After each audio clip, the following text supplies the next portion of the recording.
tokoki kovanda kikiliki napesi mwa moke mpaki na mono areka mboka. Excusez présent. Nalobi na sengi na bino na mbotelema bomo chanter ya présent. Botelema. Deba koso botelema wana. Soki boyebaka présent na biso te.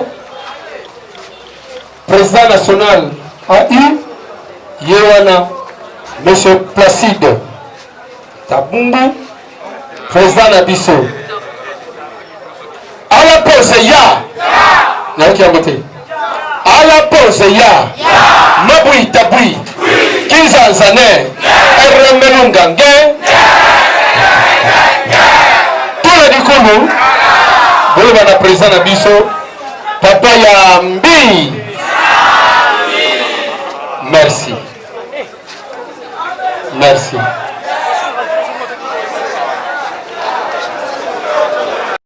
Nzambe azana sima. Ya limoya liboso akoti tomoni ye. Esikota. Musique. Nebisaki bino. Mwana ya Kongo.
Nalingina mona bino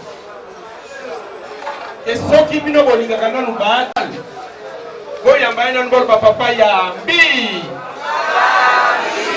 jamais Mali botomona nanu maboko natala vraiment soki biso nyonso tolingaka ye tout le monde à la pause ya Mabui Tabui Kinzanzane Eremelungange tula dikulu nabisaka bino ke tula dikulu elingi koloba nini esika ozokende kotia makolo na yo talaka lelo ye wana ye moko afandi wana papa ala pose ya Mabui Tabui Kinzanzane Eremelungange tula dikulu. Merci.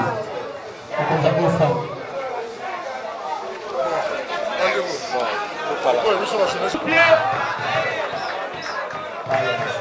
vous plaît, dans son temps,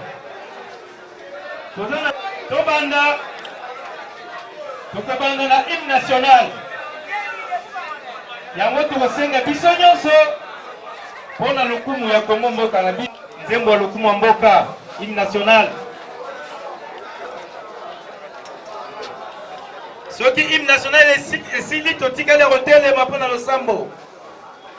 Fafare ko accompagner biso na hymne national. Debout Congolais, 1, 2.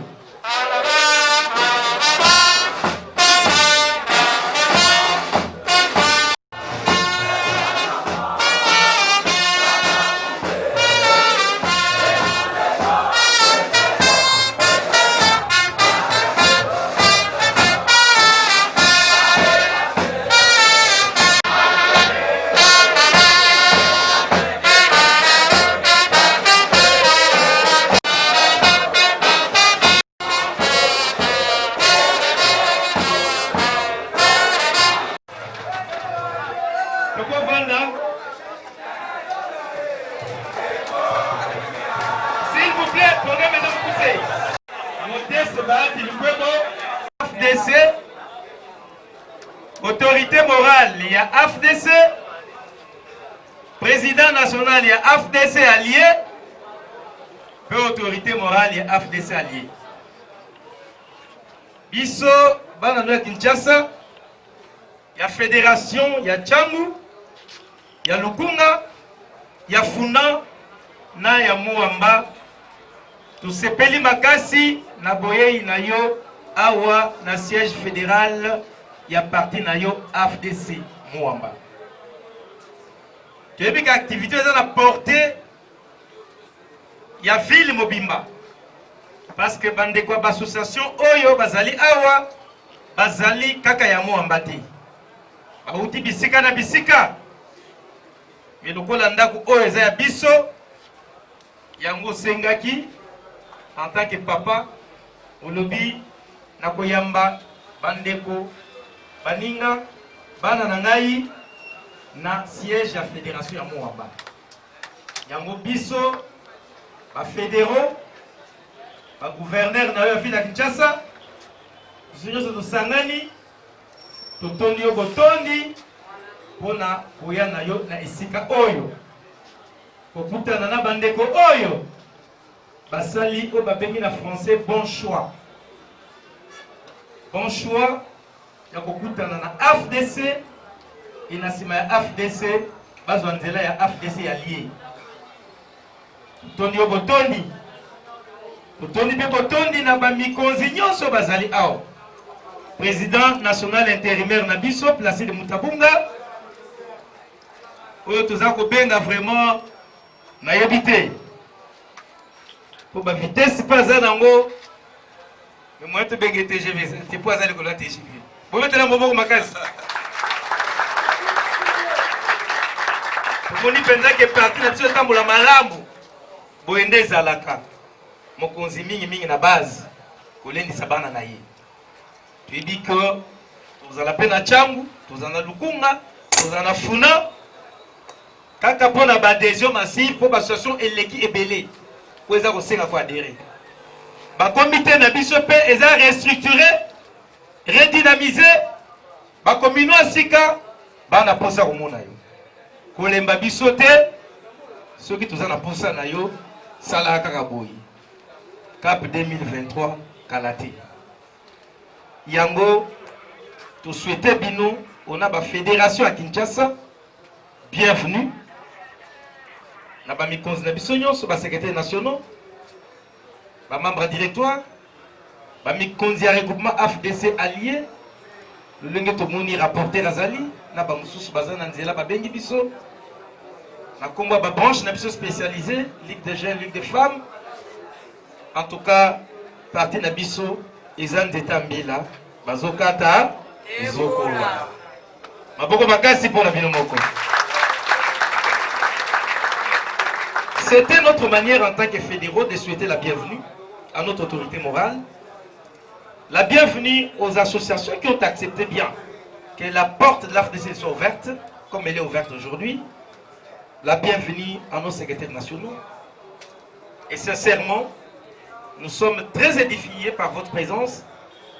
Tous les 140 communaux du Moamba sont venus pour vous accueillir. Toutes les fédérations de Kinshasa représentées vont vous accueillir. Notre façon de vous présenter les mots de bienvenue, c'est demander aux présidents communaux des Moamba qui sont là d'applaudir fort pour tous les invités qui sont venus.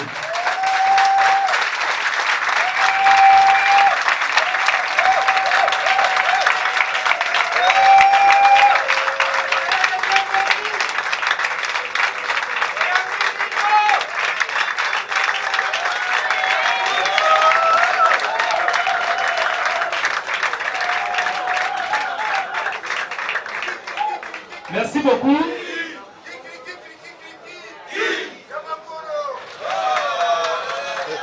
Merci beaucoup.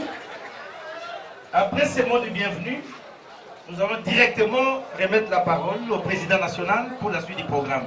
Je vous remercie.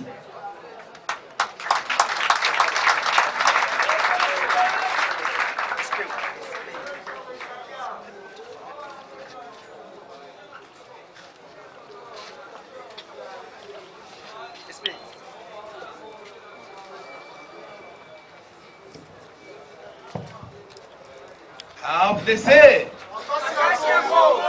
AFDC AFDC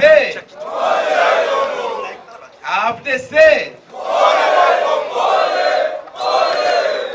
Voilà, j'ai compris à solo que vous avez adhéré. Oui, quoi dire les lots. Surtout comme nous y a souka batu telemaka. Batu telemaka ne bandi oye, bino bandi kana place. Bon, c'est pas votre faute. C'est quoi votre faute? Vous avez quoi y est là non? Vous avez quoi dans AFDC les lots. Tobandeli. AFDC. AFDC. AFDC.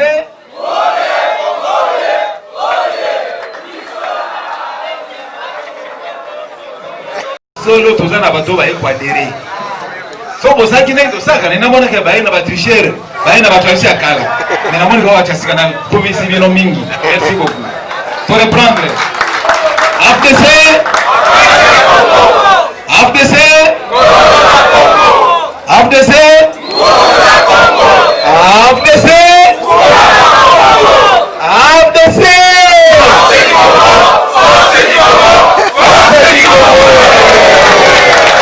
Merci beaucoup. Nakasi omoni ndenge basali baya. Bon, merci tokende mangu. Aussi omoni boko ekolo fira mesure na kati ya ba fédération la bino. Excellence, Monsieur le sénateur et notre président national, statutaire et autorité morale de l'AFDC, avec votre autorisation, je m'en vais directement au but. Camarades de vote comme makelele po boyo kako, d'avance, nous remercions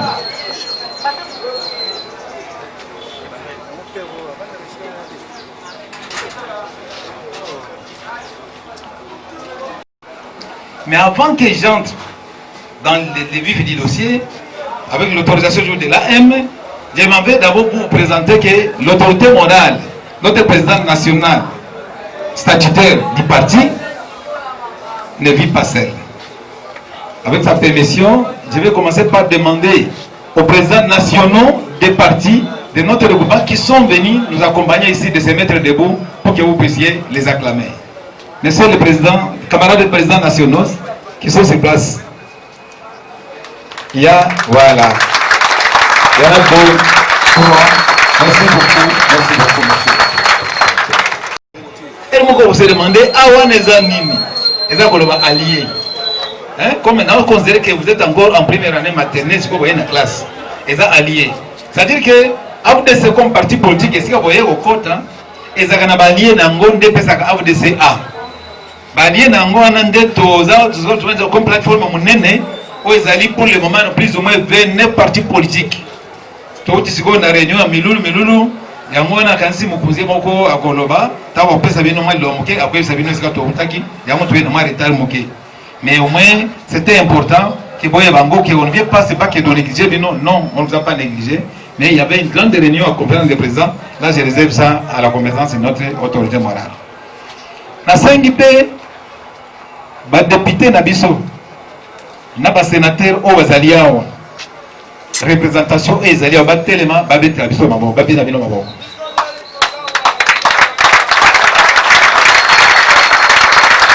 Merci beaucoup. Merci beaucoup. Tous appelés na ba député pe elele. Ba député na biso bazali 42. Ba sénateur na biso bazali 13. Mais on a zolo batamo do benga ba telema po o karzate ke badami balé. Te les ans d'échantillons yo bazaki disponible lelo pour tout na vraiment na réunion. Ce qu'on a sengi, avec la permission toujours de l'autorité morale, que les secrétaires nationaux qui sont sur place puissent se mettre debout, ainsi que leurs adjoints pour qu'on puisse vous saluer par nos nouveaux venus. Le maître de la ministre du gouvernement. La ministre du gouvernement de Bango. Donc vous allez groupe de bateau va faire sa mayele la réflexion devant un problème du parti. Chacun doit réfléchir dans son secteur. Après si bah à l'école dossier en monnaie gezali. Après quand il y a recouvrement, après on va faire des décisions ensemble. Beaucoup bande. Merci beaucoup. Na mon avis awa.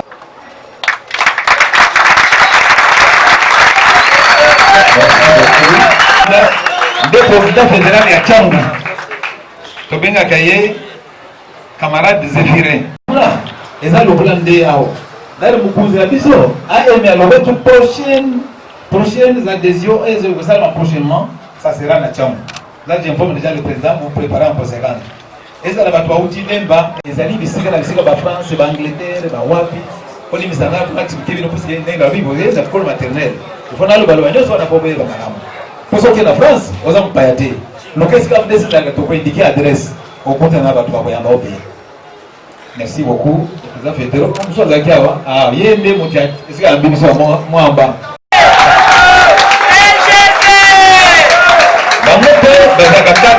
Bango pe fédéraux baza 4, il y a Funa pe azali, il y a Lokonga pe azali, mais peut-être bango pe baza empêché. Alors, il y a des fédéraux, il y a plutôt des fédéraux, oui, puis des fédéraux va dépendre du secrétaire national. Tout ça, dans cette chose, nous appelons chez nous la structure spécialisée, qui est votre parti, puisque vous êtes notre initiateur, votre initiateur du parti, vous êtes aussi notre autorité morale du parti. Il s'agit de l'association dynamique. Les changements, c'est maintenant. Comme association, l'association dynamique, les changements, c'est maintenant. Président Nabango, c'est Maître Bazin Pembe. Je lui demande de s'élever.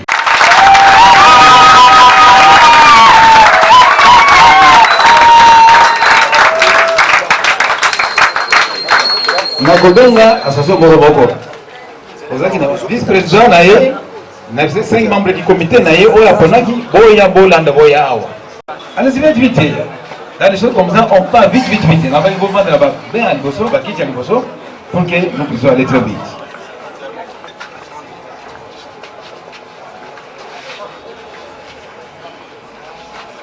L'association dynamique de changement, c'est maintenant, est dirigée par Maître Bazin Pembe. Aza, Excellence Monsieur l'autorité morale, il a plus ou moins 350 membres dans son association. Et aujourd'hui, il est venu avec 300. La loi est plus pour que tout le monde arrive ici. Et tout le monde est là, assis. Ils ont dit tous qu'ils doivent adhérer au sein de l'AFDC, raison pour laquelle,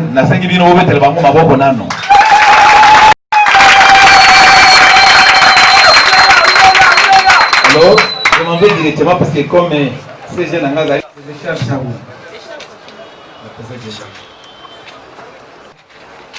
C'est l'association des amis de Lubebo, présidée par Maman Ngando Pouska, avec les 5 membres de votre comité.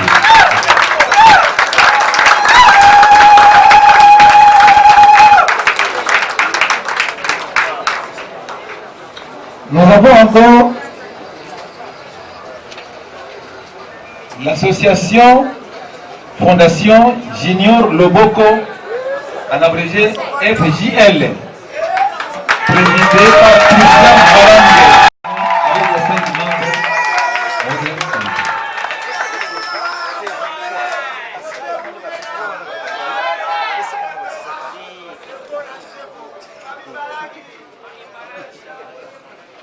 Nous avons la 4e association ACE, la Société des Congolais émergents, présidée par Blaise Ngola.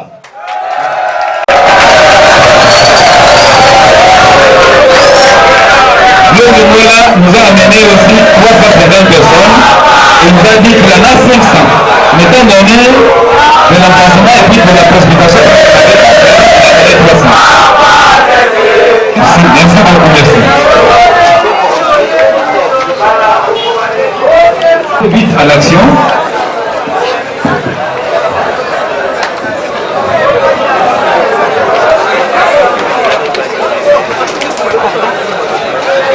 De façon de faire ensemble les hypothèses.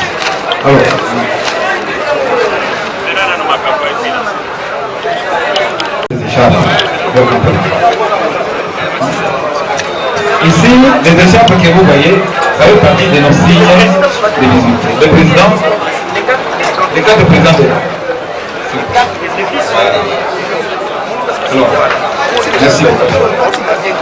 Camarade honorable il est secrétaire national chargé de l'implantation. En principe, il fait souvent le rôle de secrétaire général adjoint lorsqu'il est absent, comme il est empêché. Maintenant, c'est lui qui va vous faire porter les écharpes. Nous donnons au chaque président.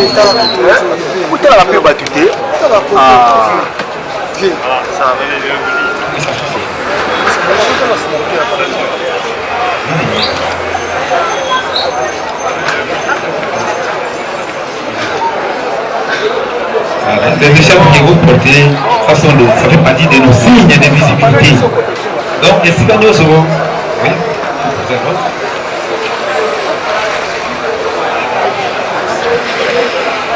ces écharpes, n'ayez pas peur de les porter. Partout où il y a une manifestation de l'APC, que vous soyez à Kananga, que vous soyez à Mandaka, toute la mission, mettez ça à votre poche, que ça ne se perde pas. C'est une signification.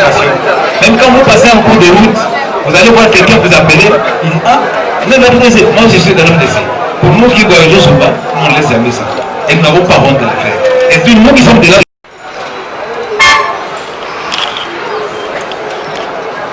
Voilà, sincères félicitations.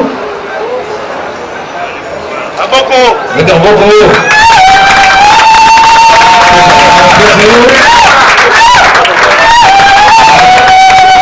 Maman Priska. Voilà.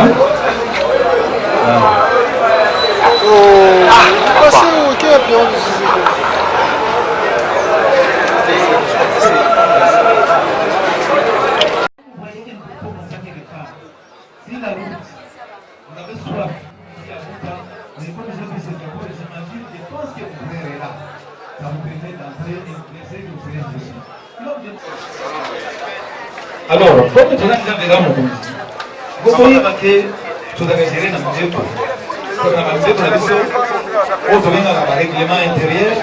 Vous avez bien amené que vous avez organisé.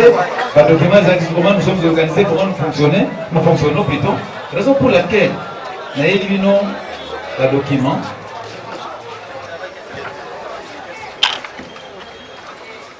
Ici, ça c'est le statut. Il y a aussi le règlement intérieur. Il y a aussi le projet de société. Je demande à l'honorable de le mettre à chaque président. C'est par le président Junior.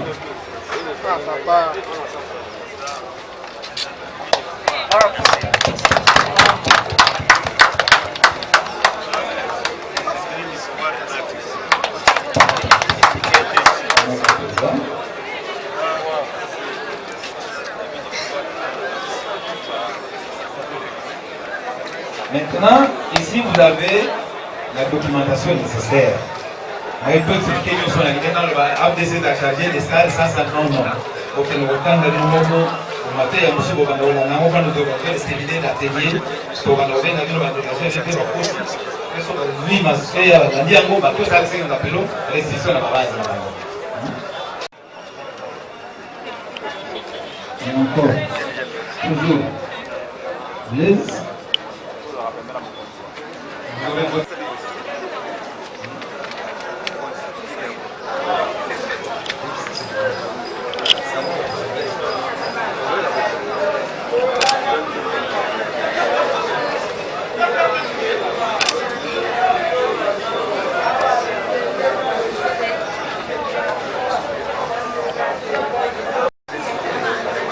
Parce que le président l'avocat, non?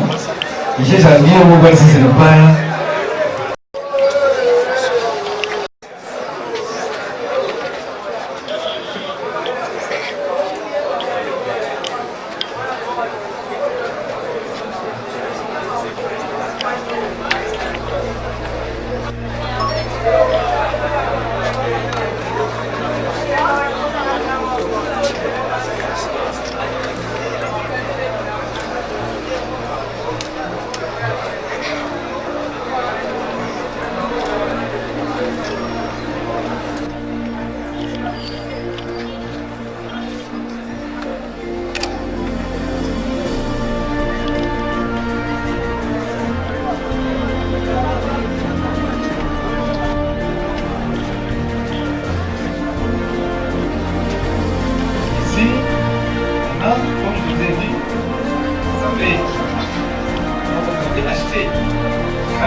Chaque association a acheté 5 cartes à titre symbolique en attendant acheter pour les membres demain. Ils m'ont promis pour les membres. Demain,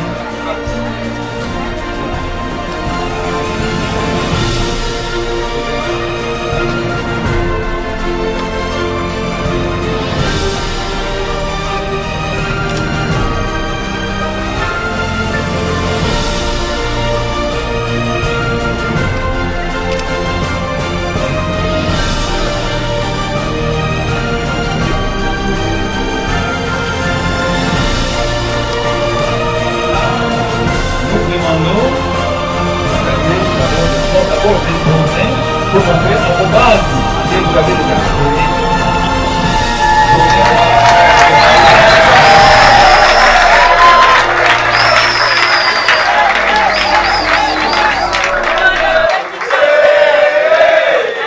Combien?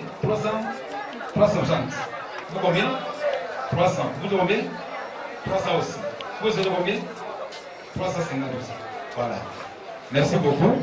300 facades, ça ne vaut même 1200. Ils ont promis que les lundis, les présidents d'ailleurs ont déjà utilisé l'argent, ils viendront retirer les cartes au bureau. Nous demandons maintenant, au nom de toutes vos bases, que vous puissiez saluer notre autorité morale, le président national de l'AFDC, l'initiative de l'AFDC, les chefs de l'AFDC, les concepteurs de l'AFDC, afin de prendre acte de votre adhésion. Vous venez un à un, vous saluez l'autorité. Simbira kamera, simbira kamera.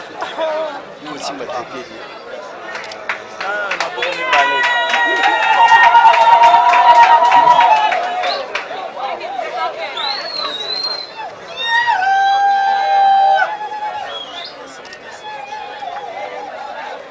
Très bien. Voilà, merci beaucoup.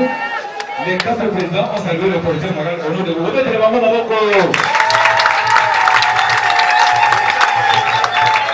Maintenant, vous pouvez vous asseoir.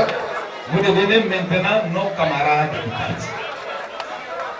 Vous venez, attendez.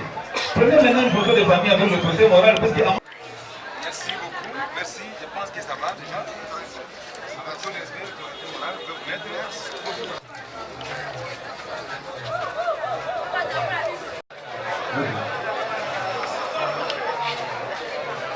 Excusez, chers camarades de président, camarade président qui venait d'adhérer. Il faudra que votre drapeau et avant de remettre la parole à l'autorité morale, toujours avec sa permission, je voudrais d'abord me présenter mes excuses.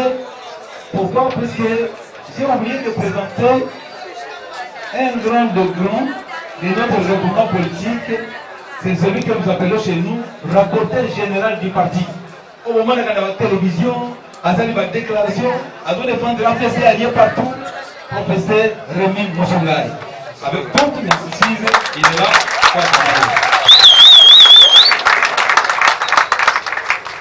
Oh, nous avons posé un regroupement. Asima, Badezo, Bantere, Nabiso, Badro, Nabiso, Babou, Maé, Agapre, Badro, Nabiso. Voilà, merci beaucoup. Vous allez vous remettre la parole, mais souffrez que je puisse. Silence, s'il vous plaît, derrière. Silence. Derrière. Il y a madame, que vous appelez aujourd'hui camarade Mboyi Clarisse. Elle vit en France, qui a cette adhésion massive ici. Elle a même regretté. Elle m'a vu, jusqu'à quand je suis venu, elle a regretté, elle m'a dit qu'elle a sa fondation. Sa fondation est composée de plus ou moins 400 personnes. Et comme elle est ici jusqu'au fin novembre, mais alors, elle voulait s'informer comment faire pour amener toute sa fondation, tous les membres, 350 personnes. Vous allez apprendre la nouvelle. Et quand vous aurez les SMS pour ça, il faudrait venir aussi l'accompagner. Comme elle est venue vous accompagner aussi. Toutes nos félicitations, madame. Mais elle est accompagnée la coordonnatrice de sa fondation, madame Mireille. Madame Mireille, c'est elle qui gère la fondation au quotidien pour s'élever avec nous ici à Kinshasa.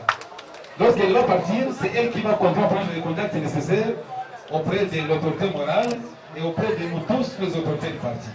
Madame, nos préventions.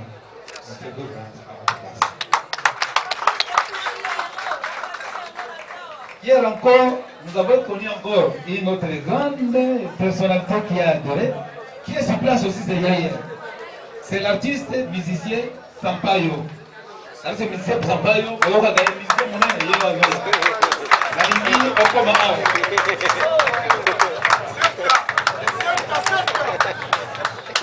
L'artiste musicien Sampaio, il a adhéré à la FDC. Pour ça, la partie c'est bien le Boyebi. Quand vous allez allier la vie sur le groupe, il y a des membres de la FDC alliés. Il y a des membres de la FDC comme parti politique. Donc, vous allez au commun de la FDC, vous allez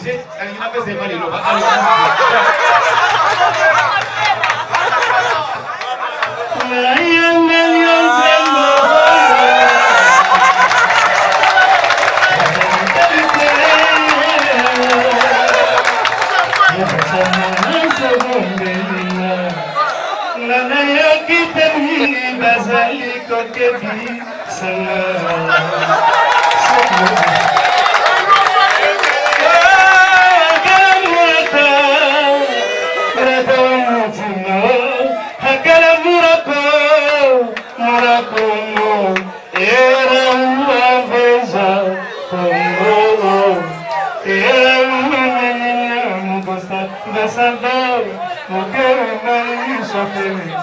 Merci beaucoup. Merci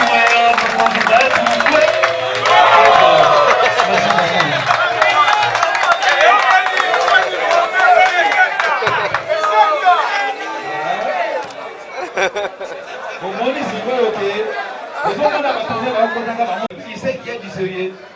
Pour ne plus tarder, je termine.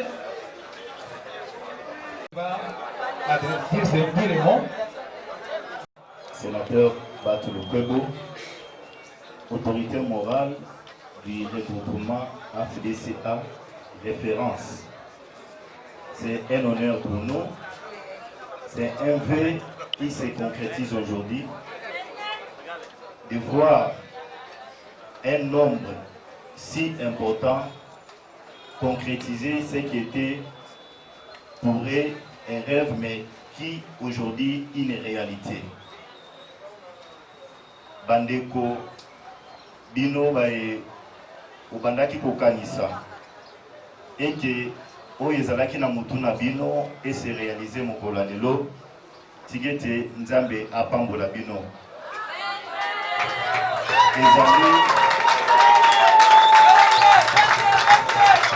ezali nzela moko ya molai. C'est pourquoi boyoki na lobby autorité morale ya AFDCA référence. Tokunga nzela te détermination na biso ezalati na suka. kanenge PN autaki olobawa 2023 kala mingi te. Nzambe apambola bino et tozonga na kimia na ngolo. Merci beaucoup.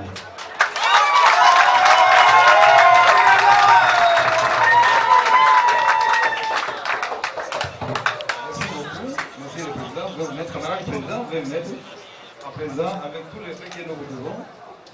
Très moral. Je m'avais été moi-même le modérateur pour gagner le temps. Nous voudrons maintenant vous donner la parole pour votre monde. AFDC AFDC AFDC AFDC AFDC.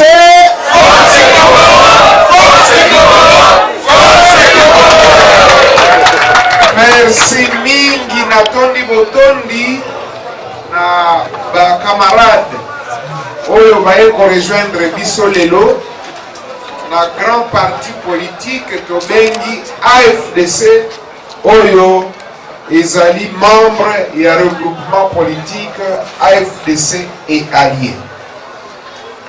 Bomoni awa bakonzi ya ba parti politique alliés, ba personnalité, ba dirigeant ya regroupement, ba députés nationaux na biso, ba députés provinciaux, ba sénateurs, nyonso lelo baye na ba cadre na ba président fédéraux ya awa pe ya libanda ya mboka pour être ba vivre en live oyo adhésion massive. Il y a plus de 1400 personnes et Salema awa.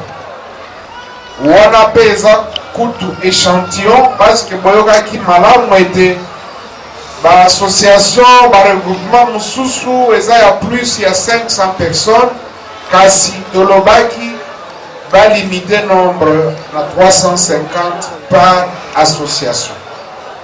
Elingi koloba était biso AFDC tozola kisa était toza réalité parlementaire mais à solo pe toza réalité sociologique, c'est-à-dire ba député ba sénateur na biso oyo bomonaka ebele na parlement bazalaki ya solo élu, peuple aponaka bango réellement. Eza ya lokuta te emonani na réalité sociologique ya lelo. Na yango tokoloba ete awa bokoti na AFDC boyeba ete epana biso moto ya kala na ya sika bazalaka te. Awa bokoti lelo directement bokomi pe na ba droit pe ba devoir lokola ba oyo nyonso babandaka na 2010 l'air tokelaka parti na biso AFDC oyo elingi kokisa mibu zomi. Le 3 novembre tozokokisa mibu zomi na yango ekozala milulu minene na mboka mobimba na ba province nyonso. Mboka na biso RDC ekovibre na rythme ya AFDC oyo eza parti phare ya regroupement na biso AFDC et alliés. Maboko pona mokozi.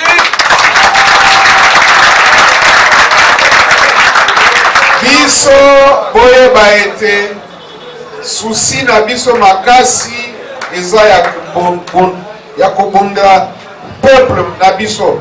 Poto rebi peuple na biso eza ko souffrir mingi, pourtant Nzambe abenisa mboka na biso. Atia makoki maso na mboka na biso kasi tala ete population aza konyokwama. Bobola, pauvreté makasi, batu pona kozwa kisi basi, pona kozwa mosala basi, pona kozwa esika ya kolala basi, pona kozwa eloko ya kolia basi. Tozobunda po ete bapasi nyonso wana et diminuer au fur et à mesure que AFDC eza kozwa ebonga na kati ya pouvoir na kati ya République démocratique du Congo. Na yango biso tolingi to briser paradoxe wana po ete toza révolté komona ndenge bato baza kosouffrir eza korévolté biso na AFDC. C'est vrai que baennemi bajaloux baza ebele na ndenge bamonaka ete tozokobaka kokoba tozokende liboso mikolo nyonso sanza nyonso bambola nyonso kasi biso tokolembe te tokende toujours na liboso po ete tozalaka toujours pembeni ya peuple. Souci na biso kaka koaméliorer bacondition de vie ya peuple congolais.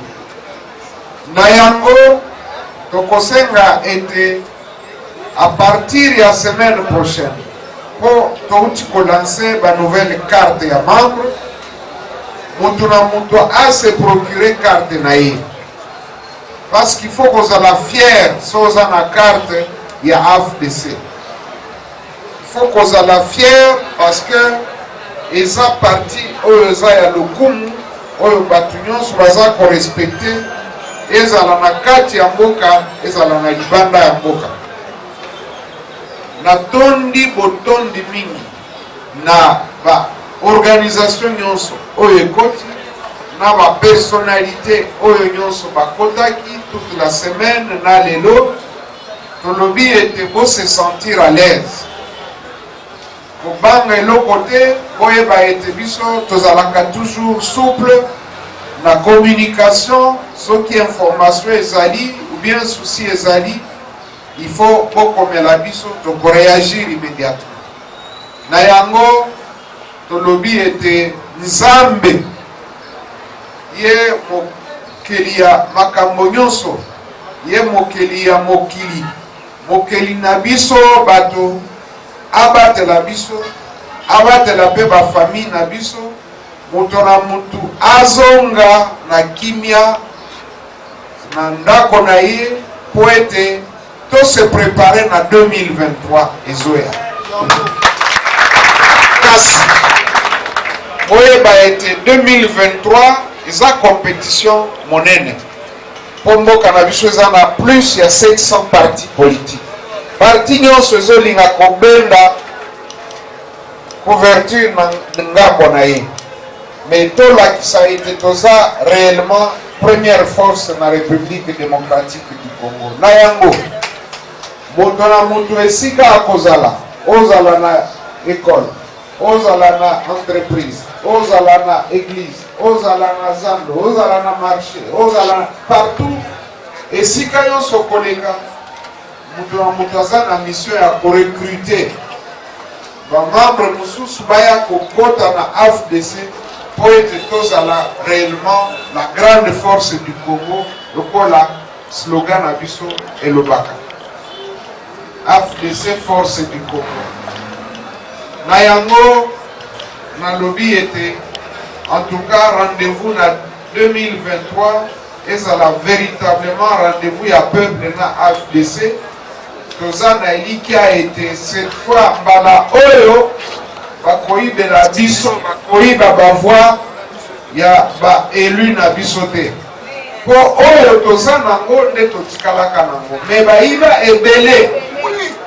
Mbala oyo tokofumbola miso mpe tokebisi bamiyibi ya bavoi ya bato bayeba ete ezalaka pasi mpona kosala kampagne.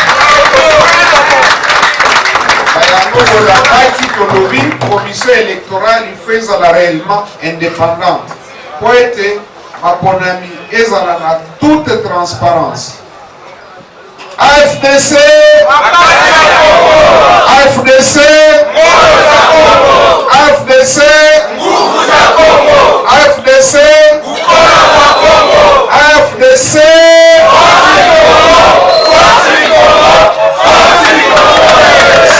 tokorepete na bato nyonso bakamarade nyonso bauti kokota po basabitue na slogan na biso.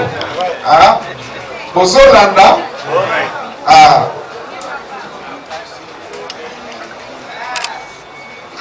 Ah, donc, bon, so bolandi bien, eza na 4 langues. Na minoko nyonso mine ya RDC, mosusu eza na Lingala, Kikongo, Chiluba, mpe Kiswahili. Toye kobakisa mpe français en tant que langue officielle. Donc, toko répéter slogan po ete boyeba yango po bomesana mpe nango. AFDC makasi ya Congo. AFDC nguvu za Congo.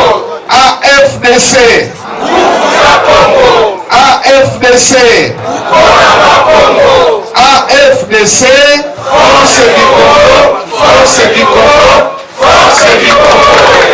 Merci. Zambia batela bino. Tozala kimia. Aujourd'hui, plus de 1400 nouveaux membres ont adhéré à l'AFDC en tant que parti politique, qui est le parti phare du regroupement politique AFDC et alliés. Nous avons choisi d'héberger et d'accueillir cette cérémonie ici, à notre siège du Mont Amba. Et au cours de cette cérémonie, nous avons prêché le catéchisme de l'AFDC en donnant à chaque nouveau membre une copie de nos statuts, de notre règlement intérieur, mais également de notre projet de société. Nous avons dit en substance que ceux qui adhèrent automatiquement, ils sont soumis aux mêmes devoirs, mais ils ont également les mêmes droits que ceux qui sont là depuis 10 ans. Comme vous le savez, bientôt nous allons totaliser 10 ans de l'existence de l'AFDC et c'est pour cette raison que nous disons à tous les membres, messieurs, mesdames, les jeunes et les âgés qui sont venus adhérer aujourd'hui à l'AFDC, nous leur souhaitons la bienvenue et que nous soyons tous rangés pour la bataille de 2023. Nous la voulons transparente parce que nous voulons que les élections soient réellement transparentes pour que le choix du peuple souverain soit respecté réellement.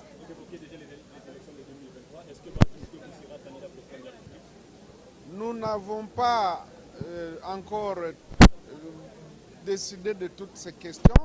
Ce qui est important aujourd'hui, c'est de travailler pour avoir la confiance de la population.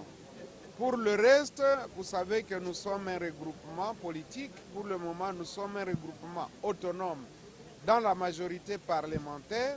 Sûrement, nous aurons à nous concerter et nous pourrions répondre à toutes ces préoccupations et à toutes ces questions. Nasepeli Nandenge, Batuebele, Baye Lelo, plus il y a 1400 personnes baye ko adhéré na parti na biso AFDC, oyo ezali parti phare ya regroupement AFDC et alliés. Tolobi ete basali malamu kolakisa ete balingi parti na biso po ete ensemble to préparer maponami makoya na 2023. Toza na eliki a ete makoleka malamu moyibi kozala te bako respecter volonté ya peuple congolais oyo aza souverain po ete oyo aponami réellement elakisama ete ye mutu aponami. Na yango tolobi ete topesi bango mikanda mokonzi ya parti na biso po bakende kotanga bayeba règlement bayeba pe projet de société na biso pe statut na biso. Natondi botondi. Vous avez été reçu à l'Est par le président. Je le dis et je le répète. Nous sommes un regroupement membre de la majorité parlementaire. Avril 2019. Quand nous sommes dans la majorité parlementaire, ça veut dire que nous, les institutions de la République, en commençant par le président de la République et le gouvernement de la République. C'est clair. Merci. Nous posséderons ce pays. Tondimi Samete AFDC allié, tokoposede mabele na Congo na kombo na Yesu Kristo. Onyonso esalemi awa tozingi na makila na Yesu mokonzi na biso. Tozonga na kimia, bakambi bazonga na kimia, bandeko baye bazonga na kimia, na mabota tile kokuta na biso na elongo ezozela biso na 2023 tokozongisa matoni na mboka na yo. Tobondeli bongo na kombo na Yesu azali nkolo mpe mosungi na biso. Banso tolobi amen. Merci beaucoup. Devanda mokonzi abima. Merci.